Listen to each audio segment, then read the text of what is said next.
I'm okay with protests. I've always been okay with people protesting, whether it's the Black Lives Matter movement or whether it's an Open Up Nevada rally, even though I think some of those people were morons for doing that. But then that's another story for another show. But I'm okay with protests so long as they're not violent, so long as they're peaceful. But by the way, I wouldn't want to be living on a street with protests every night, people screaming and yelling and disturbing me. It's not fun.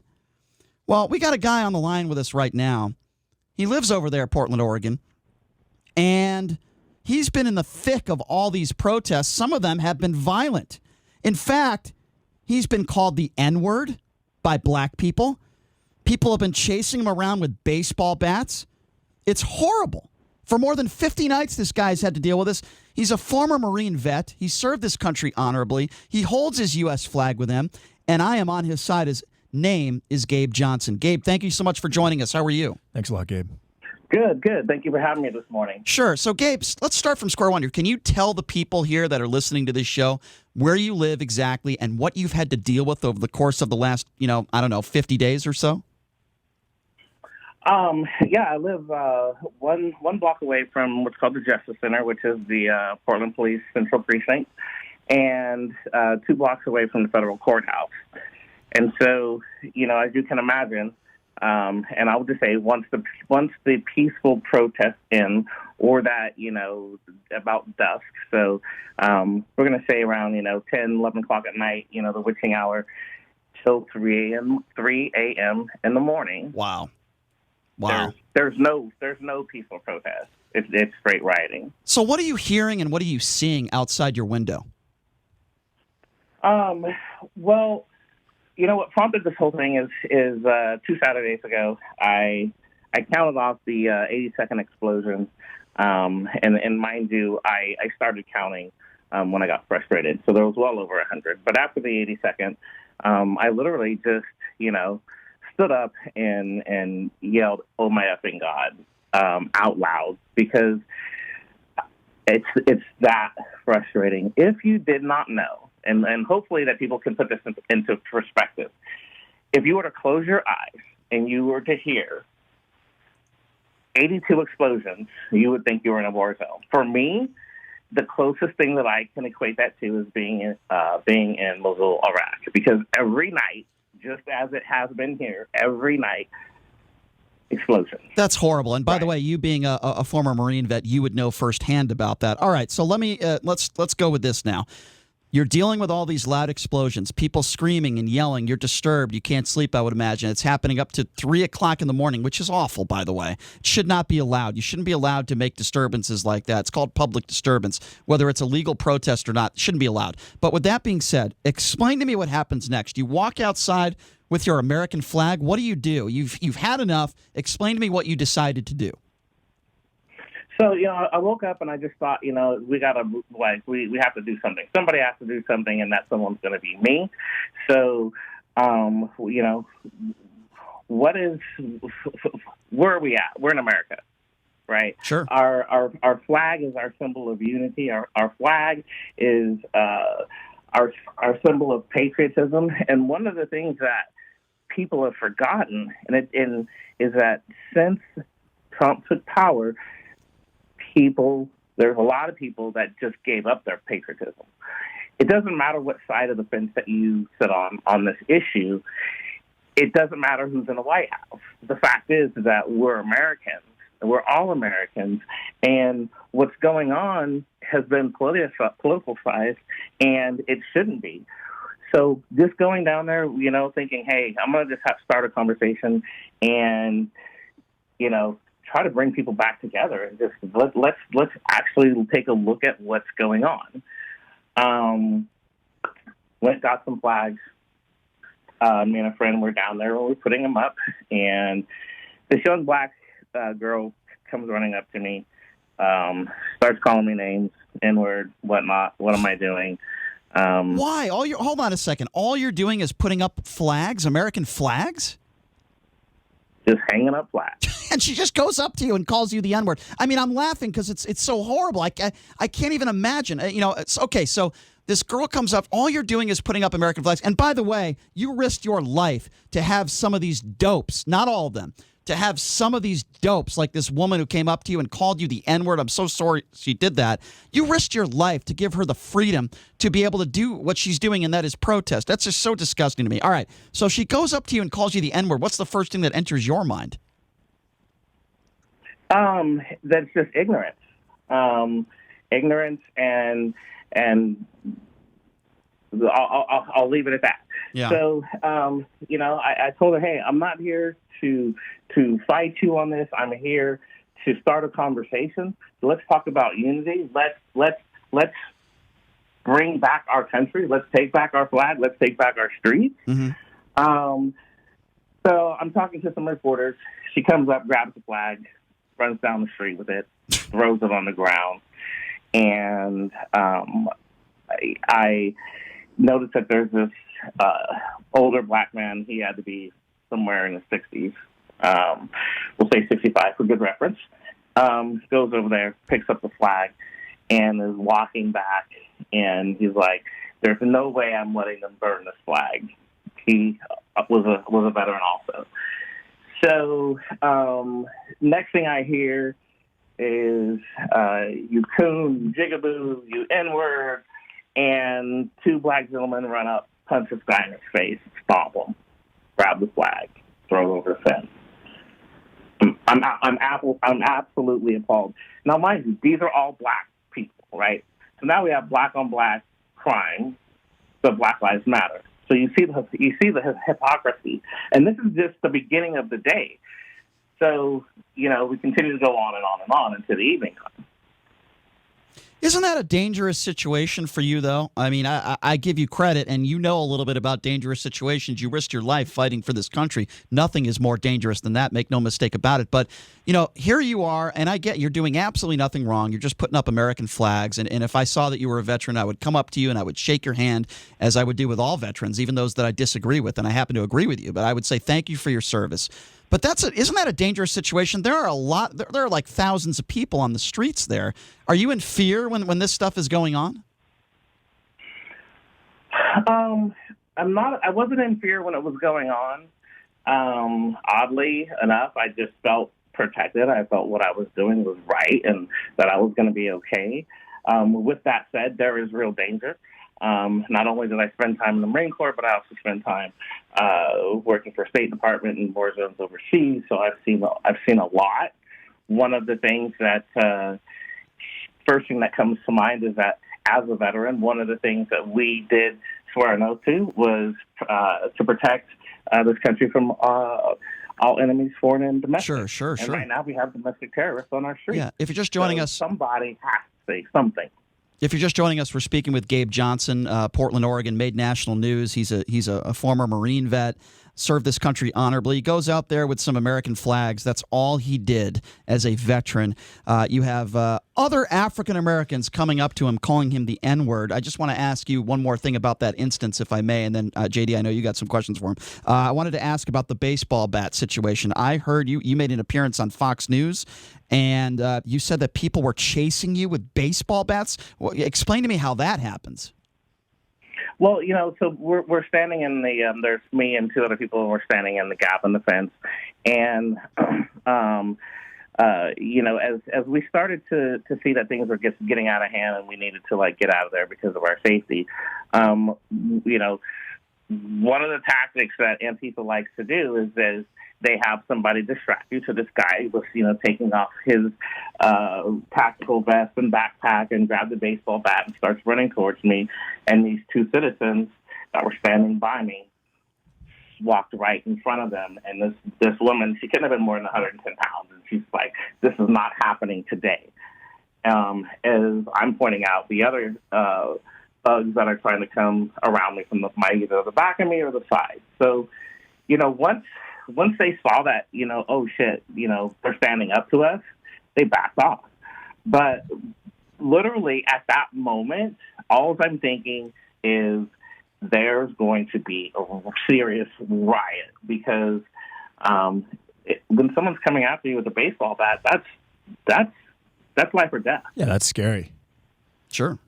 Have you had any interaction, or have you seen any of the Department of Homeland Security agents that have been deployed out there to protect the federal courthouse? What have you seen from them? I mean, you see what happened with Nancy Pelosi referring to them as stormtroopers, and Jerry Nadler saying that Antifa is a myth, it's not real. Do you think that rhetoric has perpetuated the response towards those particular agents?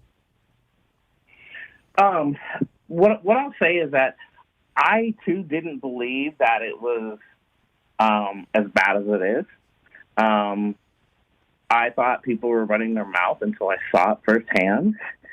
But enough people have seen over and over and over again that that the threat is real. What I've seen from the federal police is that one, the city of Portland vacates the downtown area around 5, 6 o'clock at night. So, therefore, there's no police officers on the street. If you don't police your street, the federal government has a responsibility to the citizens of this country to come in and protect the citizens, right? So the first step of that was, hey, we're going to come in and we're going to protect our monuments. We're going to protect the courthouse because these things are not being protected. Sure. No, understandable. Yeah. I wanted to go ahead. I'm sorry. Go ahead. Continue. The response that the federal officers are doing is because there's firebombs being thrown into the federal courthouse. They're tearing down fences. It's not just peaceful protesting going on. And no one should be surprised if you break the law and you continue to break the law night after night after night. At some point, there's going to be more than just arrests being made. Right. And so, it's. I don't agree with our leaders in Washington. I don't understand how they could say that this isn't real. Everybody sees it. By saying it's not real, it's not going to go away. You're talking about racism? When you say leaders in Washington, what are you referring to? What I'm referring to is I'm saying that Antifa isn't real. Oh, okay, I got you. Well, let's talk about that for a second. I think there is a distinction, a very big distinction between the Black Lives Matter movement. Yes, there are some radicals. You ran into some of them. There are people setting things on fire. But I think the majority of those, and you could tell me if you agree or not, I think the majority of those in the Black Lives Matter movement are decent people, and they just want equality. Yes, there are some radicals out there. And then we mentioned Antifa. Yeah, but I'm sure you would agree with me there is a big distinction between Antifa and many of the good people in the Black Lives Matter movement. Would you agree with that, Gabe? No, I don't agree with that because let's make a distinction. We're going to say BLM. BLM has been infiltrated by Antifa. The perfect example is when I was down there that evening, standing there, and this Caucasian woman walks up to me. She's in a Black Lives Matters face mask, T-shirt, hoodie, but yet she's got an Antifa pin on her and a walkie-talkie. So, and she's the one who's telling me, hey, we've been following you all day. Breaks out her iPhone and is showing me the video of her and her cronies following me around all day, following me into my apartment building. Wow. All to be an intimidation, And I think that's horrible. And she was an Antifa member. But and listen, like I said before, I'm on your side. I think that's terrible. He's saying the two are integrated. You think that the Black Lives Matter movement and Antifa go hand in hand? I know so. Well, I'm sorry to hear you say that. Firsthand. Mm-hmm. So then the original question you asked me, was Black Lives Matter movement and BLM. BLM stands for Black Lives Matters movement. However, the notion of Black Lives Matter, yes, they do matter. And I think that has been lost in this whole thing. Didn't you shout out this isn't what BLM is all about, right? I mean, you were the person that shouted that out, right? Yeah. These people don't represent me, and I'll say it time and time and time again. And unfortunately, BLM is getting a lot of support, blind support by corporate America, by donations. And they need to know that they're donating to a terrorist organization, because anytime you let yourself be co-opted by anarchists, that and your leaders having, marches views by their own admission, and I hate to say that, it pains me to have to say that, but it's the truth, right? By their own admission. So, but can I interject and ask you something about that? Go ahead. I agree with you that there are radicals out there, maybe even some of those that are organizing the Black Lives Matter movement that are Marxist. I will absolutely 100% agree with you because there's proof of that. But I guess my point, and maybe this is where we disagree a little bit, and I respect your opinion, I don't think everybody that has been protesting throughout the country is Antifa. I don't think everybody that is protesting across the country are terrorists. I don't think everybody that is protesting throughout the country have bad intentions. They would want to hurt somebody like you. Are there some that are doing that? Absolutely. I wish they weren't on the streets because it takes away from the cause. And I think the cause should be, the way law enforcement as a whole treats minorities. I mean, can we at least agree on that? I understand where you're coming from, and you've had some horrible experiences, and we've seen some of that across the country. But I still truly believe on what I've seen, even here in Las Vegas, that not everybody is bad. There are good people involved with the Black Lives Matter movement. It doesn't mean they're asking for money. It doesn't mean that they're terrorists, and it doesn't mean that they're violent. I do think that there are good people out there that care about the cause and have absolutely nothing to do with some of those bad people that might be organizing the Black Lives Matter movement. They just want equality. Is that fair for me to say that? It is fair for you to say that.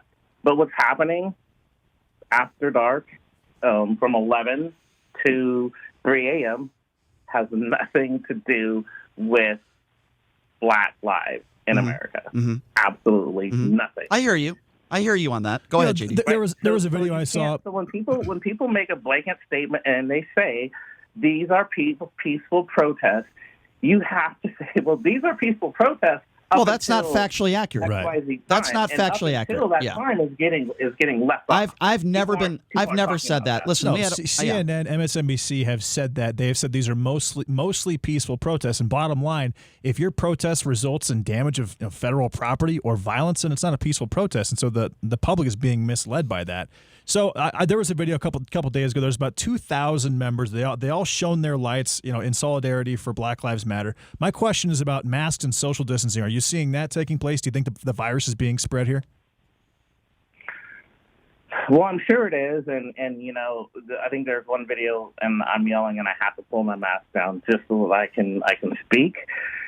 I'm sure it is, and it's unfortunate. This is bigger than that. If I were to die today because I contracted COVID-19 out at the protest, you know what? I believed in something so much. I took that into consideration before I went, and I think that the message just needs to be put out there. So sometimes the spread of COVID-19 just doesn't matter because this social issue is bigger than that. As an African-American man, Gabe, somebody talking as a black man, somebody who served this country as a Marine, if you had a chance to sit down with the organizers of Black Lives Matter, or you had a chance to sit down in a civil conversation with some of the extremists and the President of the United States, Donald Trump, what would you say to both of them?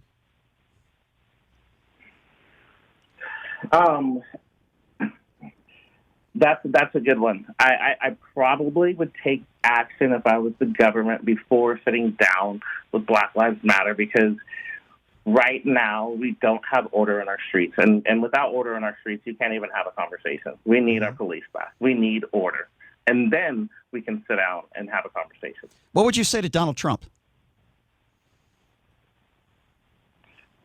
I would say to be very careful going forward, but to have a conversation with our civic leaders and our city leaders about policing in Oregon and bringing order back to the street. Mm-hmm. If that doesn't happen, then I think the federal government should lay down some guidelines and say, if you can't do it, then at this point we will. Mm-hmm. We had Leo Terrell on last week, and Leo Terrell said that Black Lives Matter is being investigated as a terrorist organization. Do you think that should be the case, and do you consider them a terrorist organization at this point? If you are following somebody around and you're in Black Lives Matter attire, and you're following people around and you're filming them and you're trying to intimidate them and lay fear into a person, if you are a civilian of the United States of America and this is happening to you in America, that is by definition, I agree. Make no mistake about it, Gabe. I am on your side, and I agree with you. But I would say this, and I'm not trying to make this political, but I would say the same thing took place in Michigan, where people were showing up looking like G.I. Joe with their guns. It happened here in Carson City. Trying to storm down barriers, getting into the governor's mansion. I think we can agree that behavior on both sides. There's no place for that in America. We need to be able to call out both sides, and it's happened at both sides, and I think it's important to point that out. Nobody should condone violence. Nobody should be intimidating others. You should be able to free speech. You should be able to say what you want, but you shouldn't be screaming in officers' faces. You shouldn't be insulting police officers, lighting things on fire, and I am appalled, as you were, that there are black people in that area that were calling you the N-word, chasing you around with baseball bats, following you around. It is beyond disgusting, and I want to say this because I think this is very important. We might not agree on everything. I think we agree mostly what we've been talking about here, but regardless of that, you are somebody that served this country. You risked your life for this country, and as far as I'm concerned, somebody like you, for anybody to come up to you and try to even assault you and to grab the flag away from you, those people should be arrested. Why weren't they arrested? See, that's my question. People who are behaving that way should go to jail. There's no police on the street. There's no cops out there, Brian. Yeah. Well, that's a problem. There needs to be police there. That's Mayor Ted Wheeler. And Ted Wheeler, he was involved. And from what I understand, he showed up and he was tear gassed, but he was made aware of it 6 times on the loudspeaker. His security knew it, but he still showed up to get tear gassed for a photo op. Do you think that Ted Wheeler is losing a lot of support in Portland right now? I don't know why, he didn't know that that was a bad idea because all it did is blow up in his face. Now he has even less credibility with the citizens of the city of Portland, but even the opposition, BLM, Antifa, they laughed at him. If you watch those videos, it is a joke. How do you, as Ted Wheeler, come back and say, can we come to the table? Well, I'll tell you what's not a joke, the way you've been treated. I don't condone it. In fact, I think it's absolutely disgusting. I want to say thank you for serving this country. You people like you have given me the opportunity to be an idiot on the radio every day, so I appreciate that. And I really do appreciate you coming on our show. And you're a brave guy, but braver than me, that's for sure. But please be safe out there. I don't want you to get hurt, and I understand what you're doing, and I know why you're doing it. But at the same time, I don't want you or any innocent people to get hurt. So please be safe, okay, Gabe? And you're doing a great thing because you're allowing us to let the public know what's really going on. So thank you, Gabe. Gabe, we appreciate your time, my friend. Thank you. Hey, thank you. All right. Really good guy. We appreciate him taking some time to join us. And let me be clear on this, though. Not every protest is like the one that's been going down in Portland. What Gabe has faced there is horrible. I've seen protest here in Las Vegas. I've seen, video and read articles of protests throughout the country that have not been to that extent. But anybody who breaks the law or assaults somebody, throw them in jail. And there needs to be police on the streets.